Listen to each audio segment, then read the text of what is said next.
এই মুহূর্তে কিন্তু মুকুলের একটা সমস্যা নিয়ে আমি বলবো। সেটা হচ্ছে আপনাদের অনেকের মুকুলে, আম গাছের মুকুল হয়েছে অনেক সুন্দর, কিন্তু মুকুলগুলো জট বেঁধে গেছে বা ফুলকপির মতো হয়ে গেছে। আপনারা অনেকে কমেন্টে জানিয়েছেন। তো এটার সমাধানটা হচ্ছে যে এটা কিন্তু একটা এমন একটা সমস্যা, যে সমস্যাটা কিন্তু এখনও ওইভাবে আইডেন্টিফাইড না, কী কারণে আমের মুকুলটা এরকম জট বেঁধে যায়। তো আমের জট বেঁধে গেলে সেই মুকুল থেকে কিন্তু আম টাম পাওয়া যাবে না।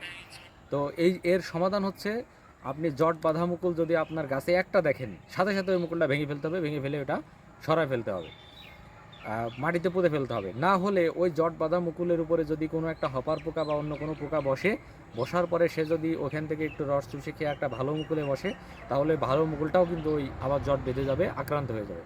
আমরা এরকম দেখেছি যে কোনো একটা গাছে একটা মুকুল জট বাঁধা, সেই মুকুলটা আর আমরা ভাঙি নাই, পরবর্তীতে দেখেছি ওই গাছের সব মুকুল জট বেঁধে গেছে। কাজেই যাদের গাছে জট বাঁধা মুকুল দেখা যাচ্ছে, সাথে সাথে জট বাঁধা মুকুলটা ভেঙে মাটিতে পুঁতে ফেলতে হবে। তারপরে তাহলে ওই গাছটা বাকি মুকুলগুলা রক্ষা পাবে। এটা কিন্তু একটা, এটাকে বলা হয় আমের মুকুলের ম্যালফরমেশন।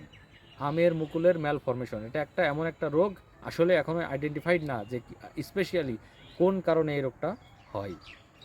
কাজেই যাদের আম গাছের মুকুলের ম্যালফরমেশন আছে, দেখা মাত্রই এটা ভেঙে ফেলবেন।